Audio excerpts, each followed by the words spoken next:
ಎಲ್ರಿಗೂ ನಮಸ್ಕಾರ. ಬ್ರಹ್ಮಯೋಗದ ಗುರುವಾರದ ಈ ದಿನ ಈ ಶಕ್ತಿಶಾಲಿ ಮಂತ್ರವನ್ನು ಭಕ್ತಿಯಿಂದ ಕೇಳಿದ್ರೆ ಸಮಸ್ತ ಮಂಗಳ ಫಲಗಳು ಪ್ರಾಪ್ತಿಯಾಗ್ತವೆ. ಬಯಸಿದ ಫಲಗಳು ಶೀಘ್ರದಲ್ಲಿ ಸಿಗ್ತವೆ. ಸದ್ಬುದ್ಧಿ ಲಭಿಸ್ತದೆ. ನಕಾರಾತ್ಮಕ ಶಕ್ತಿಗಳಿಂದ ಮುಕ್ತಿ ಸಿಗ್ತದೆ. ಯಾವುದೇ ಸಮಸ್ಯೆಯಲ್ಲಿ ನೀವು ಸಿಲುಕಿದ್ದರೂ ಅದರಿಂದ ಅತಿ ಶೀಘ್ರದಲ್ಲಿ ಹೊರಗೆ ಬರುತ್ತೀರಿ. ಉತ್ತಮ ನೌಕರಿ ದೊರೆಯುತ್ತದೆ ಮತ್ತು ಸಮಾಜದಲ್ಲಿ ಉತ್ತಮ ಸ್ಥಾನಮಾನ ಪ್ರಾಪ್ತಿಯಾಗ್ತದೆ. ಮಂತ್ರ ಕೇಳುವ ಮುಂಚೆ ಶ್ರೀಧರ ಸ್ವಾಮಿಗಳ ಪವಾಡವನ್ನು ತಿಳ್ಕೊಳ್ಳುವ. ಶ್ರೀಧರ ಸ್ವಾಮಿಗಳನ್ನು ದತ್ತಾತ್ರೇಯ ಗುರುಗಳ ಅವತಾರವೆಂದು ಪರಿಗಣಿಸಲಾಗಿದೆ. ಅವರು ಈ ಭೂಮಿಯಲ್ಲಿ ಇರುವಷ್ಟು ಸಮಯ ಅನೇಕ ಪವಾಡಗಳನ್ನು ಮಾಡಿದ್ದಾರೆ. ಅದರಲ್ಲಿ ನಾನು ಒಂದು ಪವಾಡವನ್ನು ಈ ದಿನ ಹೇಳುತ್ತೇನೆ. ಒಮ್ಮೆ ಒಂದು ಊರಲ್ಲಿ ನೀರಿನ ಅಭಾವ ಕಂಡುಬಂತು. ಆಗ ಶ್ರೀಧರ ಗುರುಗಳು ತಮ್ಮ ಕಾಲಿನ ಮೊದಲನೇ ಬೆರಳಿನಿಂದ ಭೂಮಿಯಲ್ಲಿ ಸಣ್ಣ ಹೊಂಡವನ್ನು ಮಾಡಿದ್ರು. ಆಗ ಆ ಜಾಗದಿಂದ ನೀರು ಹರಿಲಿಕ್ಕೆ ಶುರುವಾಯಿತು. ಈ ರೀತಿ ಶ್ರೀಧರ ಗುರುಗಳು ಕ್ಷಣದಲ್ಲಿ ಆ ಊರಿನ ನೀರಿನ ಸಮಸ್ಯೆಯನ್ನು ಪರಿಹಾರಗೊಳಿಸಿದರು. ನಿನ್ನೆ ನಾನು ಕೇಳಿದ ಪ್ರಶ್ನೆ, ಮದ್ದೂರು ಗಣಪತಿ ದೇವಾಲಯ ಎಲ್ಲಿ ಇದೆ ಎಂದು. ಈ ಪ್ರಶ್ನೆಗೆ ಸರಿ ಉತ್ತರ ಎ, ಕಾಸರಗೋಡು. ಸರಿ ಉತ್ತರ ಕೊಟ್ಟವರಲ್ಲಿ ಒಬ್ಬರ ಹೆಸರು ರಾಮಕೃಷ್ಣ ಗೌಡ. ರಾಮಕೃಷ್ಣ ಅವರೇ ಭಕ್ತಿ ಮಾಡುವುದನ್ನು ಬಿಡಬೇಡಿ ಅಂತ ಹೇಳ್ತಾ ಇವತ್ತಿನ ಪ್ರಶ್ನೆಯನ್ನು ನೋಡುವ. ಶ್ರೀಧರ ಸ್ವಾಮಿಗಳ ಮಠ ಎಲ್ಲಿ ಇದೆ? A, Gokarna, B, Sagara, C, Udupi, D, Kumta. ಈ ಪ್ರಶ್ನೆಗೆ ಸರಿ ಉತ್ತರ ಕೊಟ್ಟವರಲ್ಲಿ ಒಬ್ಬರ ಹೆಸರನ್ನು ನಾಳಿನ ವಿಡಿಯೋದಲ್ಲಿ ಹೇಳ್ತೇನೆ. ಬನ್ನಿ ಈಗ ಈ ಶಕ್ತಿಶಾಲಿ ಶ್ರೀಧರ ಸ್ವಾಮಿಗಳ ಮಂತ್ರವನ್ನು 108 ಬಾರಿ ಕೇಳುವ. ಅದಕ್ಕಿಂತ ಮುಂಚೆ ಓಂ ಶ್ರೀಧರ ಸ್ವಾಮಿಯೇ ನಮಃ ಅಂತ ಕಮೆಂಟ್ ಮಾಡಿ. ಚಾನಲಿಗೆ ಹೊಸಬ್ರಾಗಿದ್ರೆ ಚಾನಲನ್ನು ಸಬ್ಸ್ಕ್ರೈಬ್ ಮಾಡಿ. ಹತ್ರ ಇರುವ ಬೆಲ್ ಬಟನ್ ಪ್ರೆಸ್ ಮಾಡಿ. ಆಲ್ ಅನ್ನೋ ಆಪ್ಷನ್ ಅನ್ನು ಸೆಲೆಕ್ಟ್ ಮಾಡಿ. ನಮಃ ಶಾಂತಾಯ ದಿವ್ಯಾಯ ಸತ್ಯ ಧರ್ಮ ಸ್ವರೂಪಿಣೇ ಸ್ವಾನಂದಾಮೃತ ತೃಪ್ತಾಯ ಶ್ರೀಧರಾಯ ನಮೋ ನಮಃ. ನಮಃ ಶಾಂತಾಯ ದಿವ್ಯಾಯ ಸತ್ಯ ಧರ್ಮ ಸ್ವರೂಪಿಣೇ ಸ್ವಾನಂದಾಮೃತ ತೃಪ್ತಾಯ ಶ್ರೀಧರಾಯ ನಮೋ ನಮಃ. ನಮಃ ಶಾಂತಾಯ ದಿವ್ಯಾಯ ಸತ್ಯ ಧರ್ಮ ಸ್ವರೂಪಿಣೇ ಸ್ವಾನಂದಾಮೃತ ತೃಪ್ತಾಯ ಶ್ರೀಧರಾಯ ನಮೋ ನಮಃ. ನಮಃ ಶಾಂತಾಯ ದಿವ್ಯಾಯ ಸತ್ಯ ಧರ್ಮ ಸ್ವರೂಪಿಣೇ ಸ್ವಾನಂದಾಮೃತ ತೃಪ್ತಾಯ ಶ್ರೀಧರಾಯ ನಮೋ ನಮಃ. ನಮಃ ಶಾಂತಾಯ ದಿವ್ಯಾಯ ಸತ್ಯ ಧರ್ಮ ಸ್ವರೂಪಿಣೇ ಸ್ವಾನಂದಾಮೃತ ತೃಪ್ತಾಯ ಶ್ರೀಧರಾಯ ನಮೋ ನಮಃ. ನಮಃ ಶಾಂತಾಯ ದಿವ್ಯಾಯ ಸತ್ಯ ಧರ್ಮ ಸ್ವರೂಪಿಣೇ ಸ್ವಾನಂದಾಮೃತ ತೃಪ್ತಾಯ ಶ್ರೀಧರಾಯ ನಮೋ ನಮಃ. ನಮಃ ಶಾಂತಾಯ ದಿವ್ಯಾಯ ಸತ್ಯ ಧರ್ಮ ಸ್ವರೂಪಿಣೇ ಸ್ವಾನಂದಾಮೃತ ತೃಪ್ತಾಯ ಶ್ರೀಧರಾಯ ನಮೋ ನಮಃ. ನಮಃ ಶಾಂತಾಯ ದಿವ್ಯಾಯ ಸತ್ಯ ಧರ್ಮ ಸ್ವರೂಪಿಣೇ ಸ್ವಾನಂದಾಮೃತ ತೃಪ್ತಾಯ ಶ್ರೀಧರಾಯ ನಮೋ ನಮಃ. ನಮಃ ಶಾಂತಾಯ ದಿವ್ಯಾಯ ಸತ್ಯ ಧರ್ಮ ಸ್ವರೂಪಿಣೇ ಸ್ವಾನಂದಾಮೃತ ತೃಪ್ತಾಯ ಶ್ರೀಧರಾಯ ನಮೋ ನಮಃ.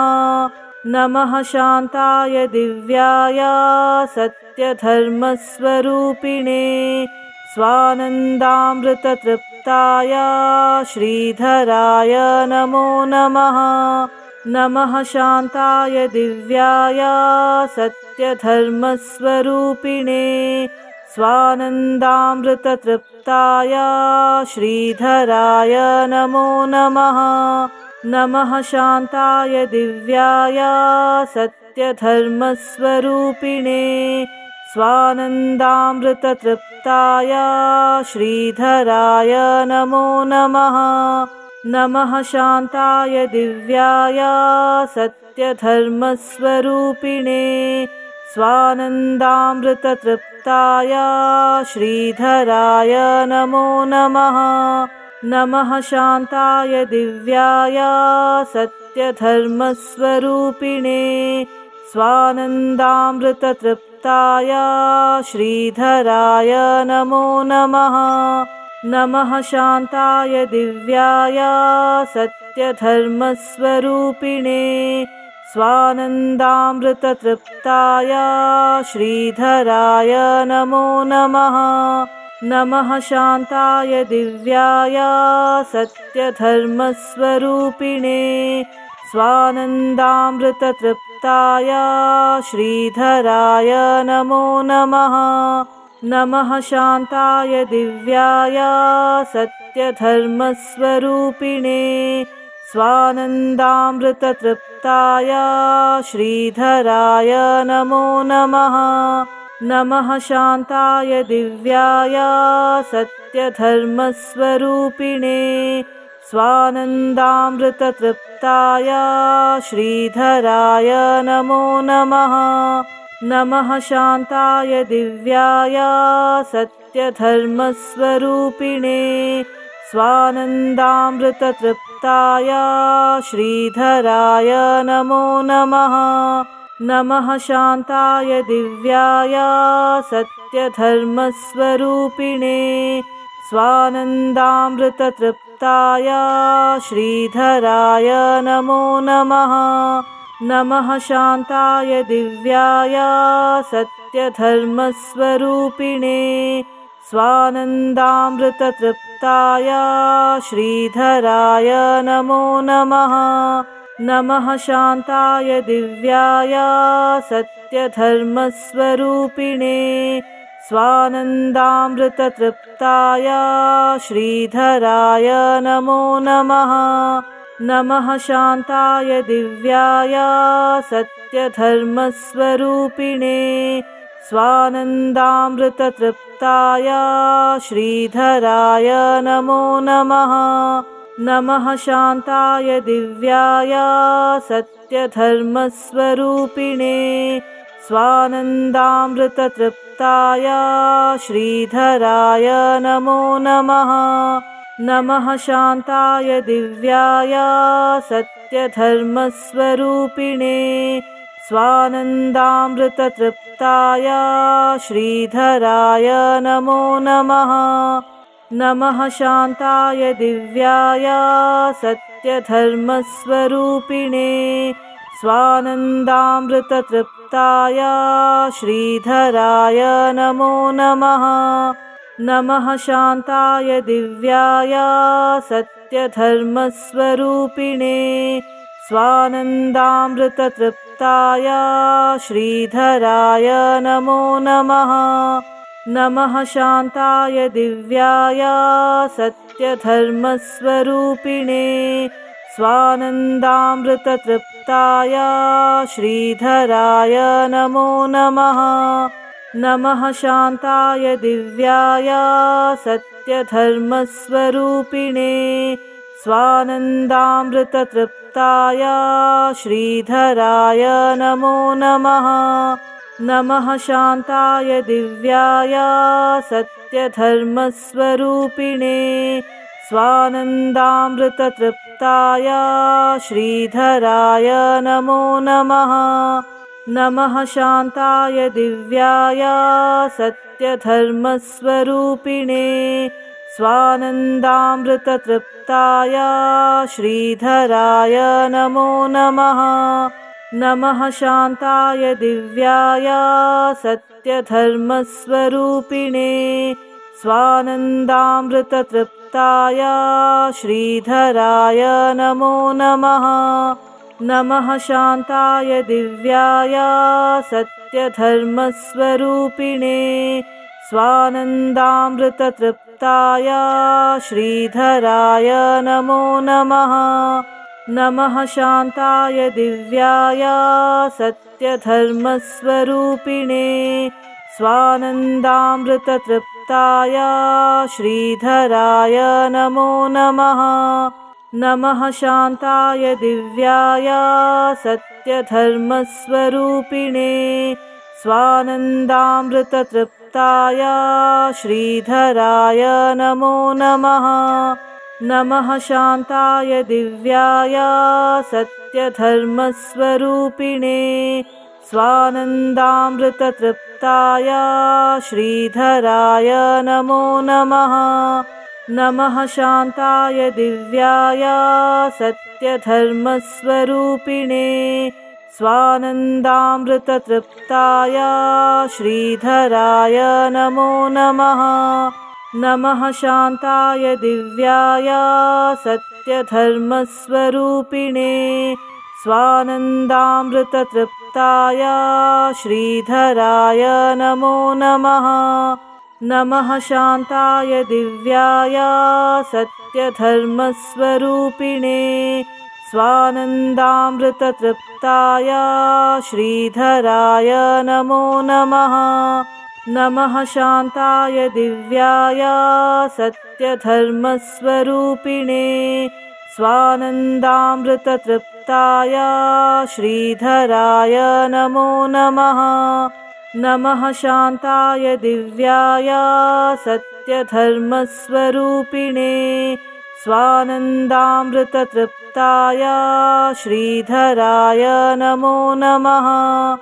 नमः शान्ताय दिव्याय सत्यधर्मस्वरूपिणे स्वानन्दामृततृप्ताय श्रीधराय नमो नमः। नमः शान्ताय दिव्याय सत्यधर्मस्वरूपिणे स्वानन्दामृततृप्ताय श्रीधराय नमो नमः। नमः शान्ताय दिव्याय सत्यधर्मस्वरूपिणे स्वानन्दामृततृप्ताय श्रीधराय नमो नमः। नमः शान्ताय दिव्याय सत्यधर्मस्वरूपिणे स्वानन्दामृततृप्ताय श्रीधराय नमो नमः। नमः शान्ताय दिव्याय सत्यधर्मस्वरूपिणे स्वानन्दामृततृप्ताय श्रीधराय नमो नमः। नमः शान्ताय दिव्याय सत्यधर्मस्वरूपिणे स्वानन्दामृततृप्ताय श्रीधराय नमो नमः। नमः शान्ताय दिव्याय सत्यधर्मस्वरूपिणे स्वानन्दामृततृप्ताय श्रीधराय नमो नमः। नमः शान्ताय दिव्याय सत्यधर्मस्वरूपिणे स्वानन्दामृततृप्ताय श्रीधराय नमो नमः। नमः शान्ताय दिव्याय सत्यधर्मस्वरूपिणे स्वानन्दामृततृप्ताय श्रीधराय नमो नमः। नमः शान्ताय दिव्याय सत्यधर्मस्वरूपिणे स्वानन्दामृततृप्ताय श्रीधराय नमो नमः। नमः शान्ताय दिव्याय सत्यधर्मस्वरूपिणे स्वानन्दामृततृप्ताय श्रीधराय नमो नमः। नमः शान्ताय दिव्याय सत्यधर्मस्वरूपिणे स्वानन्दामृततृप्ताय श्रीधराय नमो नमः। नमः शान्ताय दिव्याय सत्यधर्मस्वरूपिणे स्वानन्दामृततृप्ताय श्रीधराय नमो नमः। नमः शान्ताय दिव्याय सत्यधर्मस्वरूपिणे स्वानन्दामृततृप्ताय श्रीधराय नमो नमः। नमः शान्ताय दिव्याय सत्यधर्मस्वरूपिणे स्वानन्दामृततृप्ताय श्रीधराय नमो नमः। नमः शान्ताय दिव्याय सत्यधर्मस्वरूपिणे स्वानन्दामृततृप्ताय श्रीधराय नमो नमः। नमः शान्ताय दिव्याय सत्यधर्मस्वरूपिणे स्वानन्दामृततृप्ताय श्रीधराय नमो नमः। नमः शान्ताय दिव्याय सत्यधर्मस्वरूपिणे स्वानन्दामृततृप्ताय श्रीधराय नमो नमः। नमः शान्ताय दिव्याय सत्यधर्मस्वरूपिणे स्वानन्दामृततृप्ताय श्रीधराय नमो नमः। नमः शान्ताय दिव्याय सत्यधर्मस्वरूपिणे स्वानन्दामृततृप्ताय श्रीधराय नमो नमः। नमः शान्ताय दिव्याय सत्यधर्मस्वरूपिणे स्वानन्दामृततृप्ताय श्रीधराय नमो नमः। नमः शान्ताय दिव्याय सत्यधर्मस्वरूपिणे स्वानन्दामृततृप्ताय श्रीधराय नमो नमः।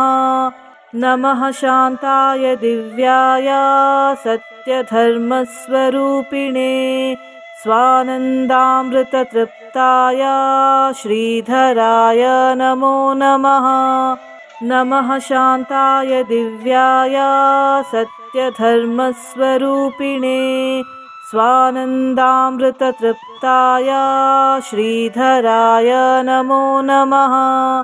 नमः शान्ताय दिव्याय सत्यधर्मस्वरूपिणे स्वानन्दामृततृप्ताय श्रीधराय नमो नमः।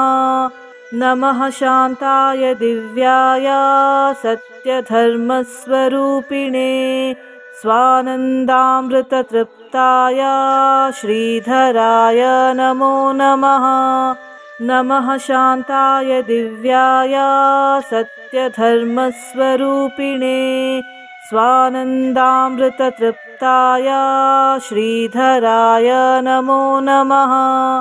नमः शान्ताय दिव्याय सत्यधर्मस्वरूपिणे स्वानन्दामृततृप्ताय श्रीधराय नमो नमः।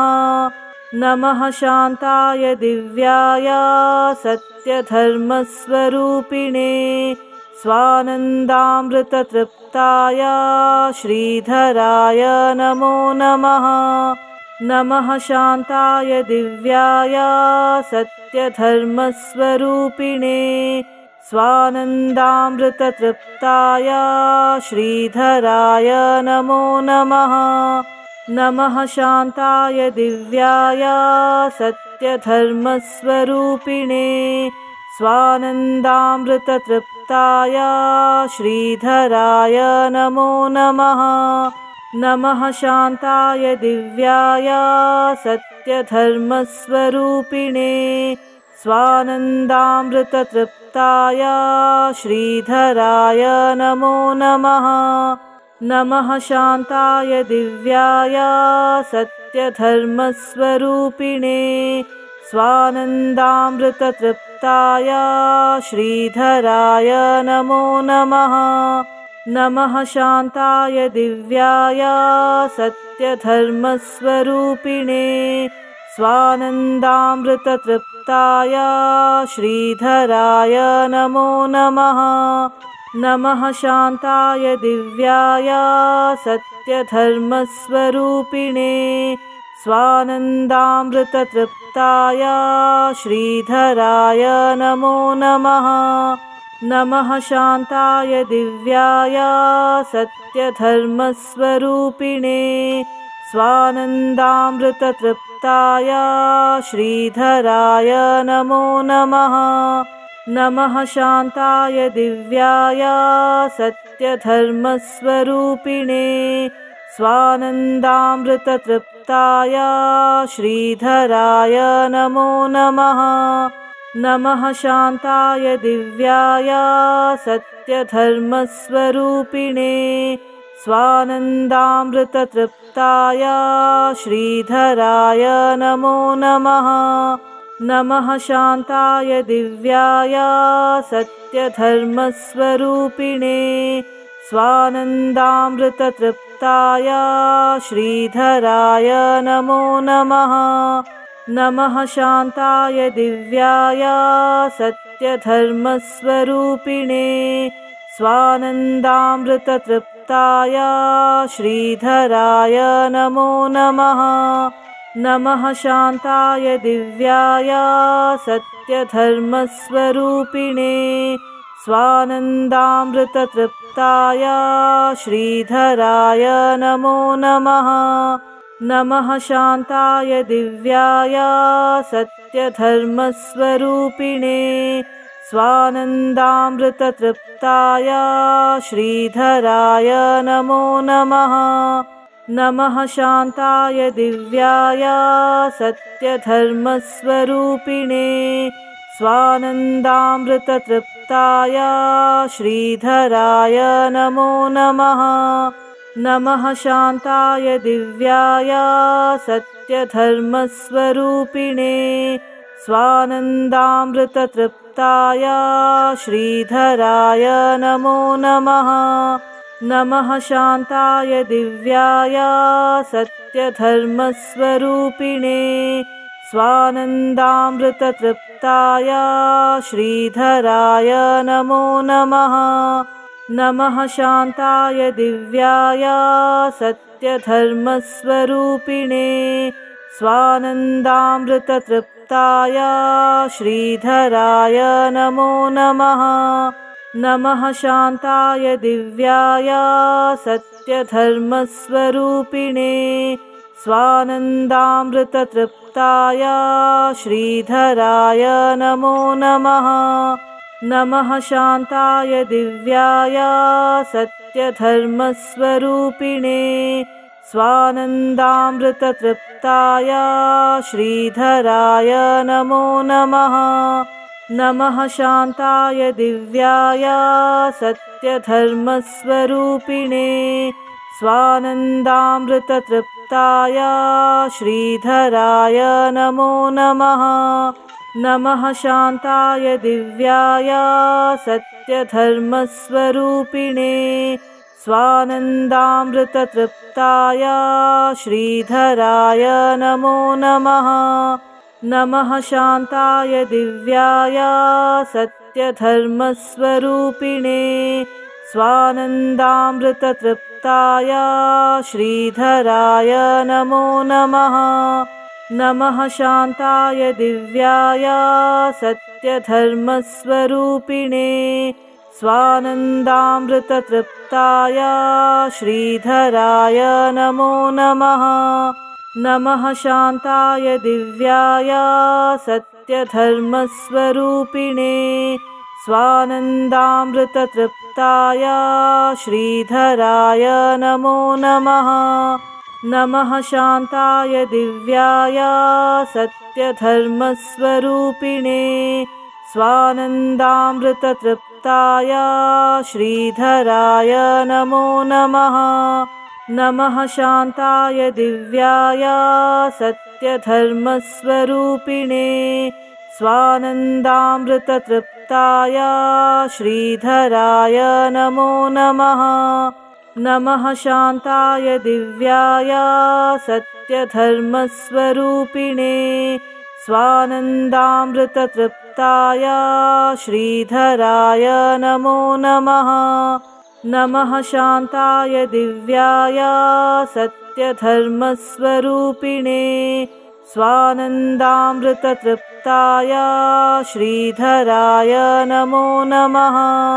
नमः शान्ताय दिव्याय सत्यधर्मस्वरूपिणे स्वानन्दामृततृप्ताय श्रीधराय नमो नमः। नमः शान्ताय दिव्याय सत्यधर्मस्वरूपिणे स्वानन्दामृततृप्ताय सत्यधर्मस्वरूपिणे स्वानन्दामृततृप्ताय श्रीधराय नमो नमः। नमः शान्ताय दिव्याय सत्यधर्मस्वरूपिणे